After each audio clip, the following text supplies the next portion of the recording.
K കരുണാകരന്റെ മകൾ പത്മജ വേണുഗോപാൽ ബിജെപിയിലേക്ക് ചേർന്നതുമായി ബന്ധപ്പെട്ടുണ്ടായ വിവാദങ്ങളെല്ലാം തന്നെ തുടർന്നുകൊണ്ടിരിക്കുകയാണ്. ഇപ്പോൾ ഈ വിഷയത്തിൽ പ്രതികരിച്ചുകൊണ്ട് വി.ഡി. സതീശനും രംഗത്ത് വന്നിട്ടുണ്ട്. മുഖ്യമന്ത്രി ഉൾപ്പെടെയുള്ളവർ, അതായത് CPM-ന് ഈ ഒരു വിഷയത്തിൽ പങ്കുണ്ടെന്നാണ് വി.ഡി. സതീശൻ ആരോപിച്ചിരിക്കുന്നത്. മുഖ്യമന്ത്രിക്ക് ഏറ്റവും അടുത്ത് ബന്ധമുള്ള ഒരു റിട്ടയർഡ് IPS ഉദ്യോഗസ്ഥൻ, അതായത് വിരമിച്ചതിന് ശേഷവും ഇപ്പോഴും പ്രധാനപ്പെട്ട ഒരു സ്ഥാനത്തിരിക്കുന്ന ഒരു വ്യക്തിയാണ് ഇതിനിടയിൽ ഇടനിലക്കാരനായി നിൽക്കുന്നത് എന്നാണ് വി.ഡി. സതീശൻ പറയുന്നത്. ഈ ഒരു വിഷയത്തിൽ മുഖ്യമന്ത്രി പിണറായി വിജയന് ബന്ധമുണ്ടെന്നും മാത്രമല്ല അദ്ദേഹത്തിന് സംഘപരിവാറിൽ ഇടനിലക്കാർ ഒക്കെ തന്നെ ഉണ്ടെന്നുമാണ് വി.ഡി. സതീശൻ ആരോപിക്കുന്നത്. എന്നാൽ അതോടൊപ്പം അദ്ദേഹം കൂട്ടിച്ചേർക്കുന്നുമുണ്ട് CPM നേതാക്കൾക്ക് ഈ ഒരു വിഷയത്തിൽ സന്തോഷമാണുള്ളതെന്നും. എന്നാൽ ഇതുകൊണ്ടൊന്നും കോൺഗ്രസിനെ തളർത്താനാകില്ല എന്ന തരത്തിലായിരുന്നു വി.ഡി. സതീശന്റെ പ്രതികരണം.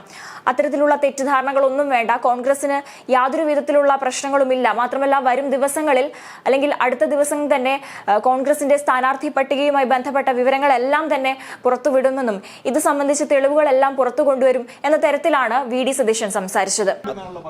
നിങ്ങൾ ഓരോരുത്തർക്ക് അതൃപ്തിയാണെന്നും പറഞ്ഞ് നിങ്ങൾ റിപ്പോർട്ട് ചെയ്യാം. നിങ്ങൾക്കിത് വൈകുന്നേരം അനൗൺസ് ചെയ്യുന്നവരെ നമ്മൾ എല്ലാ ചർച്ചകളും പൂർത്തിയാക്കിയതിന് ശേഷമാണ് ഈ തീരുമാനങ്ങൾ എടുത്തിരിക്കുന്നത്. എല്ലാവരുമായിട്ടും ചർച്ച ചെയ്തതിന് ശേഷമാണ് തീരുമാനങ്ങൾ എടുത്തിരിക്കുന്നത്. അതനുസരിച്ചുള്ള തീരുമാനം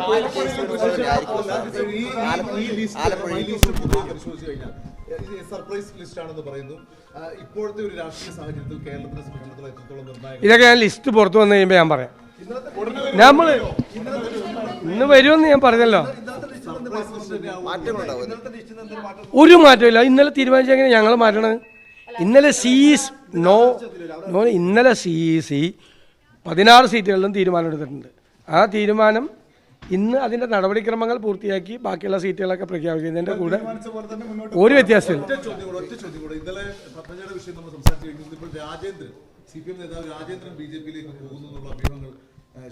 അല്ല, അത് വരട്ടെ, പോകട്ടെ. ഞാൻ ഇന്നലെയും ശ്രീമതി പത്മജ വേണുഗോപാൽ പോയി കഴിഞ്ഞ ശേഷമാണ് ഞാൻ പ്രതികരിച്ചത്. ഞാൻ അപ്പോൾ ഒരു കാര്യം നിങ്ങളോട് പറഞ്ഞു. ഇത് കേരളത്തിലെ CPM-ന് പങ്കുണ്ട്. മുഖ്യമന്ത്രി പിണറായി വിജയനുമായിട്ട് ഏറ്റവും ബന്ധമുള്ള ഒരു റിട്ടയേർഡ് IPS ഓഫീസർ, ഇപ്പോഴും അദ്ദേഹം റിട്ടയർ ചെയ്ത് കഴിഞ്ഞിട്ടും പ്രധാനപ്പെട്ട സ്ഥാനം കൊടുത്തിരിക്കുന്ന ഒരു ഉദ്യോഗസ്ഥൻ ആണ് BJP-യുമായിട്ടുള്ള ഇതിൻ്റെ ഇടനിലക്കാരനായി പ്രവർത്തിച്ചത്. കാരണം ഇങ്ങനെ ഒരാൾ അപ്പോൾ തന്നെ ഇന്നലെ ഏറ്റവും സന്തോഷം ഇന്നലെ CPM നേതാക്കന്മാർക്കായിരുന്നു. കാരണം ഒരു കോൺഗ്രസ് നേതാവ് BJP-യിലേക്ക് പോയി എന്നുള്ളതിൻ്റെ ആഹ്ലാദം. കാരണം അത് കോൺഗ്രസിനെ മാനസികമായി കോൺഗ്രസ് നേതാക്കന്മാർക്കൊക്കെ വിഷമമുണ്ടാക്കും, അത് ഞങ്ങളെ ദുർബലപ്പെടുത്തും എന്നൊക്കെയുള്ളൊരു കണക്കുകൂട്ടലാണ്. അത് ഞാൻ മുഖ്യമന്ത്രി അടക്കമുള്ള ആളുകളോട് പറയുന്നത്, നിങ്ങൾക്ക് തെറ്റിപ്പോയി.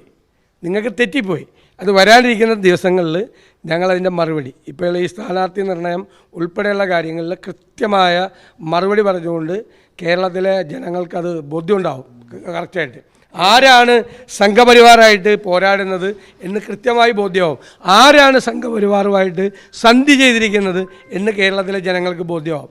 ഇനി എന്തെങ്കിലും മനസ്സിലാകാത്തുണ്ടെങ്കിൽ റിസൾട്ട് വരുമ്പോൾ അത് പൂർണ്ണമായി ബോധ്യമാവും. അല്ല, ഈ ഒരു കേസിൽ അദ്ദേഹത്തിൻ്റെ അറിവോടുകൂടി അദ്ദേഹത്തിന് ഡൽഹിയുമായിട്ട് ചില ബന്ധങ്ങളുണ്ടല്ലോ, സംഘപരിവാറുമായിട്ട് ചില ഇടനിലക്കാരുണ്ട് അദ്ദേഹത്തിൽ. അതിലൊരു ഇടനിലക്കാരനാണ് ഞാൻ ഈ പറഞ്ഞ ആൾ. അദ്ദേഹമാണ് ഇടപെട്ട് ഇത് ചെയ്തിരിക്കുന്നത്. ഞങ്ങൾക്ക് അതിൽ വിരോധമൊന്നുമില്ല. അല്ലല്ല, നമ്മളിത് പോകുമ്പോഴല്ലേ നമ്മൾ അറിയണം. അതിന് മുമ്പ് നമ്മളോട് പറഞ്ഞിട്ടല്ലല്ലോ ആര് പോകുന്നത്.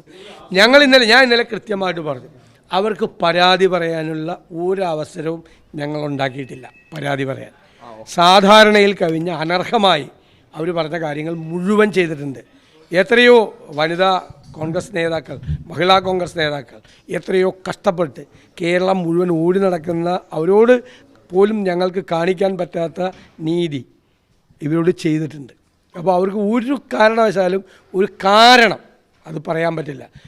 ഇപ്പോൾ എൻ്റെ സംബന്ധിച്ചിടത്തോളം ഞാൻ അവരെ ഒരു മൂത്ത സഹോദരിയെ പോലെയാണ്. കാരണം വേറെ പ്രത്യേകിച്ചൊന്നും ഉണ്ടായിട്ടല്ല, കെ കരുണാകരൻ്റെ മകളാണെന്നുള്ള ഒരു പ്രത്യേക. എന്നാൽ ഇത്തരത്തിൽ പത്മജ വേണുഗോപാൽ BJP-യിൽ ചേർന്നതുമായി ബന്ധപ്പെട്ടുകൊണ്ട് പല നേതാക്കളും രംഗത്തെത്തി വിമർശനം ഉന്നയിച്ചിരുന്നു. എന്നാൽ ഈ ഒരു വിഷയത്തിൽ കോൺഗ്രസിനോട് കടുത്ത വിമർശനമാണ് പത്മജ വേണുഗോപാലിന്റെ ഭാഗത്തു നിന്നുണ്ടാകുന്നത്. കോൺഗ്രസിൽ നിന്ന് നേരിട്ട അവഗണനയെക്കുറിച്ചെല്ലാം തന്നെ പത്മജ മാധ്യമങ്ങളിലൂടെ തുറന്നു പറയുന്നുണ്ട്. ഇലക്ഷനുമായി ബന്ധപ്പെട്ട് കോൺഗ്രസ് പണം വാങ്ങിയത് ഉൾപ്പെടെയുള്ള ആരോപണങ്ങൾ പത്മജ വേണുഗോപാൽ ഉന്നയിക്കുന്നുണ്ട്. പ്രിയങ്ക ഗാന്ധിയുടെ പരിപാടിക്കായി തന്റെ കയ്യിൽ നിന്നും പണം വാങ്ങി പറ്റിച്ചുവെന്നും അതുപോലെ തന്നെ 50 ലക്ഷമാണ് ചോദിച്ചത്, 22 ലക്ഷം കൊടുത്തുവെന്നും പത്മജ വേണുഗോപാൽ പറയുന്നുണ്ട്. വലിയ കോളിളക്കം തന്നെയാണ് കോൺഗ്രസിനുള്ളിൽ പത്മജ വേണുഗോപാലിന്റെ ഇറങ്ങിപ്പോക്ക് സൃഷ്ടിച്ചിരിക്കുന്നത്. മുൻപ് അനിൽ ആന്റണി കോൺഗ്രസ് പാർട്ടി വിട്ട് BJPയിൽ ചേർന്നതിലും ആഘാതമാണ് ഇപ്പോൾ പത്മജ വേണുഗോപാൽ ഇറങ്ങിപ്പോകുമ്പോൾ കോൺഗ്രസിലുണ്ടായിരിക്കുന്നത്. എന്നാൽ അതേസമയം കോൺഗ്രസിലുണ്ടായിരിക്കുന്ന അവഗണനയും താൻ നേരിട്ട പ്രശ്നങ്ങളും എല്ലാം തുറന്നു പറഞ്ഞുകൊണ്ട് കോൺഗ്രസിനെതിരെ ആഞ്ഞടിക്കുകയാണ് ഇപ്പോൾ പത്മജ വേണുഗോപാൽ. മാത്രമല്ല, ഇതോടൊപ്പം തന്നെ കോൺഗ്രസിൽ നിന്ന് ഇനിയും കൊഴിഞ്ഞുപോക്ക് ഉണ്ടാകുമെന്ന് പത്മജ വേണുഗോപാൽ ഉറപ്പിച്ചു പറയുന്നുമുണ്ട്.